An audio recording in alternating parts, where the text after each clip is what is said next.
Salut tout le monde, bienvenue dans Famille, le podcast immobilier. Et aujourd'hui, on revoit les 10 pires choses à faire lors de la vente d'une propriété. Ça veut dire que c'est 10 choses qu'il faut absolument pas que tu fasses quand tu vends ta maison. D'habitude, je donne des conseils. Là, je te dis quoi éviter. C'est aussi des conseils.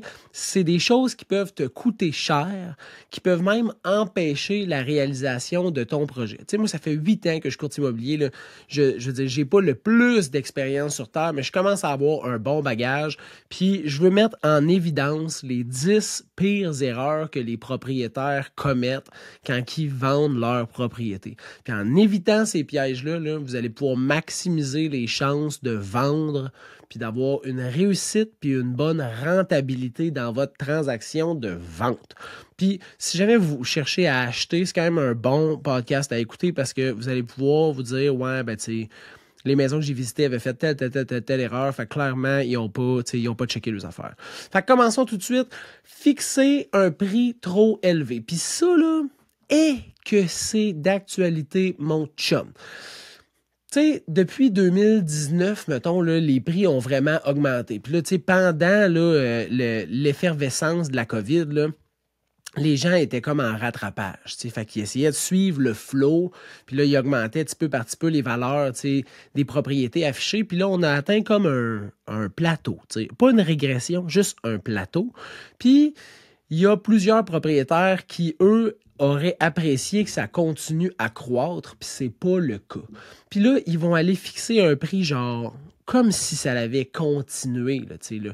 Mais ça marchera pas, tu sais. C'est plate, mais ça marchera pas. Puis le fait qu'il y ait quand même beaucoup de propriétaires qui veulent aller chercher là, un prix, là, genre sommet là, pour leur propriété, ça fait qu'il y a plus de propriétés sur le marché. Puis s'il y a plus d'offres, ben, il y a moins de rareté, donc il y a moins de croissance dans les prix. Fait que le fait de mettre ta maison trop chère, là, ça aide pas le marché en général pour les vendeurs, qui est ton parti, ça l'aide les acheteurs, là, mais ça l'aide pas les vendeurs. Puis deuxièmement, ça va faire que ta maison va se vendre en probablement plus longtemps, potentiellement en se faisant négocier, potentiellement avec des conditions moins favorables. Tu n'auras probablement pas de surenchère, assurément pas surenchère, mais probablement pas d'offres en simultané. Puis tout ça, là, ça fait que la réussite de ton projet est sur la sellette, mon homme. Fait que, si je peux te conseiller quelque chose, là, regarde les comparables, puis écoute les 9 prochains conseils. Ça va vraiment t'aider à avoir l'heure juste pour setter le bon prix pour ta propriété. Deuxième conseil, deuxième erreur à éviter, là, négliger les réparations. Par négliger les réparations, là, je ne veux pas parler de faire le ménage, là, je veux parler d'une rampe pétée, des trous dans des murs, une toiture finie, des rampes d'escalier, des rampes de balcon toutes molles. Ça, là, quand les gens y visitent, là, tu sais, une affaire qui n'est pas correcte, c'est tel que tel. 2 affaires, 3, 4, 5, 6, 7 affaires qui sont brisées, qui ne fonctionnent pas, ça ne marche pas. La personne qui rentre dans la propriété, là, elle fait le tour et elle se dit, ce propriétaire-là, là, clairement, là, il entretient mal sa maison. Puis si, au moment où tu veux que ta maison soit le plus sharp possible, prête, là, spick and span pour que les acheteurs viennent visiter chez vous, elle ressemble à ça, quand que tu veux pas vendre, comment tu fais ton entretien, tu sais? Fait que moi, si je rentre d'une propriété puis il y a 2, 3, 4, 5 affaires pétées, ben je me dis, imagine, tu sais, quand il n'est pas sur le point de vendre, s'il y a de quoi qui pète, à quel point qu'il s'en contre-torche, là, tu sais, là, parce que au moment où il faut que ça soit le plus sharp, c'est pas sharp. Fait qu'imagine le reste du temps. Fait que ça peut mettre en doute l'entretien général de la propriété. Puis ça, ben, l'acheteur, il le sent. Puis ça va faire qu'il ne fera probablement pas d'offre. Ou s'il fait une offre et qu'il va fouiller et qu'il va faire l'inspection, puis tous les tests possibles pour savoir est-ce qu'il y a quelque chose de wrong dans la maison. T'sais. Puis ça, ben, c'est pas un climat favorable à une transaction immobilière. Fait que néglige pas tes réparations. Troisième erreur à éviter, une mauvaise présentation. Puis là, dans une mauvaise présentation, c'est la propreté. nettoyer les barres de fenêtre, nettoyer les fans, hein, frotter, nettoyer les joints de céramique, balayer ton entrée, préparer la maison pour que ça soit propre et bien entretenu. Les gens, comme j'ai dit dans le 3e point, les gens vont le sentir. Si tu n'es pas capable de faire le ménage, quand tu es sur le point de vendre ta propriété, imagine le reste du temps comment c'est sale chez vous. T'sais. Fait que ça, il ne faut pas que l'acheteur se dise « les propriétaires, c'est des pas propres ». C'est vraiment pas quelque chose que tu veux que l'acheteur se dise. Fait que fais une bonne préparation puis un bon ménage chez vous. 4e erreur que tu peux faire, c'est de ne pas avoir un marketing adéquat. Puis là, on est en 2023, là, un marketing adéquat en 2023, c'est au minimum avoir une vidéo de visite virtuelle, une vidéo marketing verticale pour les réseaux sociaux comme Instagram, comme TikTok, une vidéo horizontale pour YouTube, pour Facebook, d'avoir des photos professionnelles, d'avoir des photos aériennes si le terrain vaut la peine d'être vu de haut, dans son ensemble. Ça, c'est la base. Là, après ça, c'est d'être publié sur Facebook, sur Instagram, sur TikTok, sur YouTube, sur Centris, sur Realtor, sur Sutton Québec, sur Remax Québec, peu importe, mais c'est d'être vu par le plus de monde possible. Tu veux que les gens puissent voir ta propriété. Fait que si tu n'as pas un marketing adéquat, là, ben, c'est officiel que tu passes à côté de plusieurs acheteurs potentiels qui auraient pu avoir de l'intérêt sur ta maison. Donner, la 5e erreur que tu peux faire, là, c'est donner une accessibilité limitée à la propriété. Tu veux vendre ta maison. Pour que tu vendes ta maison, il faut qu'il y ait des acheteurs qui voient ta maison. Il faut qu'ils la visitent. Fait que si tu dis, ben moi, écoute, je veux des visites, mais pas du lundi au jeudi, puis le vendredi, mettons, de 5h le soir à 6h30, puis le samedi, juste l'après-midi, puis peut-être une visite libre le dimanche. Ça laisse pas beaucoup de disponibilité, tu sais.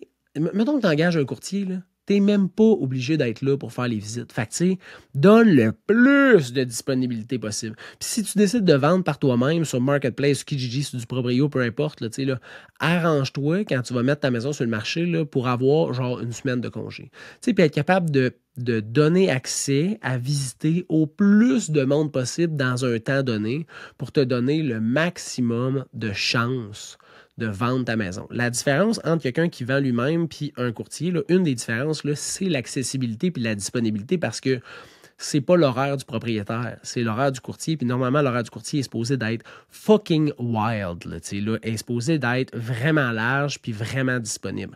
Fait que essaye de restreindre le moins possible les heures de visite puis de permettre le plus possible de visites. La meilleure affaire, là, c'est genre, tu pars le vendredi là, pour aller travailler puis tu reviens pas avant le dimanche soir puis là, tu autorises les visites automatiquement aux 30 minutes. Ça, là, c'est merveilleux. La 6e erreur que tu peux faire, c'est pas tenir compte de l'attrait extérieur de la propriété. Ça, là, c'est le premier coup d'œil que les clients vont avoir en arrivant devant chez vous. Fait que si en avant de ta maison, il y a des toiles d'araignée, il y a des trous dans le clapboard, il y a un tas de vidange sale, puis ta cour d'asphaltée est pleine de cochonneries, c'est le premier feeling que tes acheteurs vont avoir. Fait que prends le temps là, d'arriver devant ta maison en char, tourne-toi, regarde ta maison, puis dis-toi, moi, être un acheteur, je me dirais-tu, oh wow, ou je ferais comme, fuck. Fait que ça, le premier coup d'œil, là, c'est le premier jugement que les gens vont avoir de ta propriété. Fait que assure-toi qu'il soit top notch. 7e erreur que tu peux faire, c'est des divulgations inadéquates. Fait que, mettons, une déclaration du vendeur botchée, puis ça, on n'en voit pas tant quand que c'est géré par un professionnel, mais prends le temps de bien répondre aux questions. Puis dans ta déclaration du vendeur, puis ça, j'ai déjà quelqu'un sur les réseaux sociaux qui a fait une vidéo juste sur ça, là, puis qui est courtier hypothécaire. Si tu dis, mettons, là, est-ce qu'il y a une fissure de fondation dans ta propriété? Oui. OK, parfait. Fait que oui. Ou qu'est-ce qui s'est passé? Qu'est-ce que tu as fait? C'était quand? Y a-tu eu des problèmes depuis? Fait que donne des détails. T'sais. Si ça demande, y a-tu déjà eu une infiltration d'eau? Oui, 2011 par la fenêtre. Cool. Quelle fenêtre? Si t'avais été quoi les dégâts? Y avait-tu eu des dégâts? Ça avait-tu été géré rapidement? T'sais, est-ce que ça a été pris en charge par les assureurs? Qu'est-ce qui a été changé? Y a-tu eu des problèmes depuis? Y a-tu eu une modification pour plus jamais que ça arrive? Fait que prends le temps de divulguer adéquatement toutes les caractéristiques de ta propriété. Puis ça se fait à l'intérieur de la déclaration du vendeur. La 8e erreur que tu peux faire, c'est une mauvaise compétence en matière de négociation. Puis ça, si tu le fais tout seul, t'es pogné avec ce que tu as comme capacité. T'sais.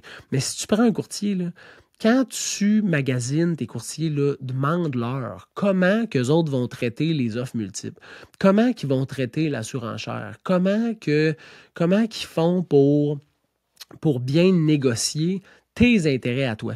Puis la meilleure façon de le faire, puis je pense que j'en ai parlé dans mon dernier podcast, là, c'est essaye de négocier sa rétribution quand tu signes son contrat. Si dès que tu lui demandes, mettons qu'il est à 5%, puis que tu lui demandes de baisser sa rétribution à 4%, puis il fait OK, ben, il y a des maudites bonnes chances que quand tu te fais négocier pour ta maison, il y ait la même solidité. Il va sûrement faire ouais, c'est vraiment une bonne offre, ça. C'était vraiment mieux d'accepter. Mais pourquoi c'est une bonne offre?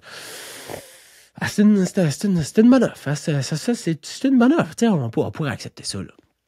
Fait que si déjà de prime abord, quand toi tu essaies de le négocier, il flex, là, il plie tout de suite, tu sais que quand ça va être le temps de négocier le prix de ta maison, il y a des maudites bonnes chances qu'il plie. Fait que ça, c'est un test facile, mais c'est super important d'avoir des bonnes compétences en négociation, puis de comprendre que c'est pas juste le prix non plus, mais c'est les conditions, puis c'est la solidité de l'acheteur qui te fait son offre. Ça, là, c'est excessivement important, puis il y a des façons de le savoir. Je pourrais revenir dans une autre capsule, ça va me faire plaisir. Vous pouvez me poser les questions directement par courriel au info@commercialserviceimmobilier.ca ou sur TikTok ou sur Instagram, peu importe. Ça va me faire plaisir de vous répondre, mais il faut être capable de bien négocier une propriété, puis surtout depuis 2019, parce que ça arrive régulièrement qu'on a des offres en simultané, puis là, tu sais, qu'est-ce que je fais avec les 5 offres? Tu sais, je contre-propose-tu? J'essaie-tu d'aller chercher plus? Je le fais-tu verbalement? Je le fais-tu par papier? Prends-toi quelqu'un qui est assez affûté et qui va être capable de t'aider à faire ça. La 9e erreur que tu peux faire, la pire chose que tu peux faire quand tu vas vendre ta maison, c'est d'avoir un attachement émotionnel. Puis là, je le comprends. Tu as élevé tes enfants dans cette maison-là, hein, ton fils a appris à marcher, ça fait 15 ans que tu es là, tu as mis de l'amour, tu as mis du temps, tu as vécu plein d'affaires. Ça reste que tu vends un bien immobilier, à quelqu'un qui, lui, a aucun attachement émotionnel à la propriété, dans un marché immobilier qui se fout éperdument que toi, tu aies fait ça à la main, puis que tu aies pris le temps de ci puis de ça, ça n'a pas rapport. Ta maison, c'est un bien immobilier qui vaut tant parce que d'autres propriétés très similaires à la tienne se sont vendues dans ton secteur, il y a moins de 3 mois, à tel prix. Puis ça, c'est la réalité. Puis c'est plate, là, mais tes émotions viennent pas augmenter ou diminuer la valeur de ta propriété. C'est statistique. Puis une des raisons qui vaut la peine de prendre un courtier, c'est que le courtier, lui, est pas engagé émotionnellement dans ta propriété.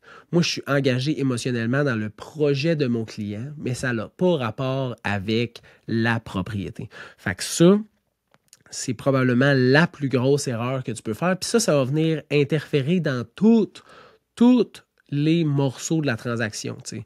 Que ça soit la préparation, que ce soit la sélection du prix, que ce soit la négociation, que ce soit l'acheteur. C'est qui l'acheteur qui achète la maison? Mais on s'en contre-sac. C'est qui l'acheteur qui achète ta maison? À moins que ta fille habite à côté, puis que ton frère habite à côté, puis que ton oncle habite en face, puis tu veux être sûr que c'est quelqu'un de sharp qui habite chez vous, là, on s'en fout.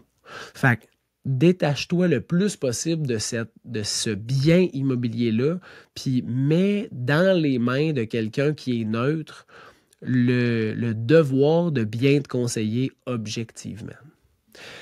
La 10e pire erreur que tu peux faire quand tu vas vendre ta maison, c'est le manque de conseils professionnels. professionnel. Parce que des conseils de ton beau-frère, de ton cousin, de ton voisin, que lui, c'est sa 3e maison, asti que tu vas en avoir des conseils de même.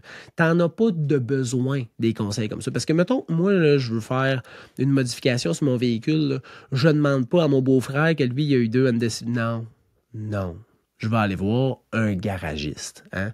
Si je veux faire des modifications de structure sur ma propriété, je vais aller voir un ingénieur en structure ou un entrepreneur général. T'sais. Si jamais j'ai besoin de faire une modification, je ne sais pas, moi, parce que je m'achète un char électrique puis je veux savoir si mon panneau est capable de gérer la consommation de ce char-là, je vais aller voir un électricien. Fait que si tu veux te lancer dans une transaction immobilière, là, ben, va voir un professionnel en immobilier puis demande-lui des conseils. C'est la même chose pour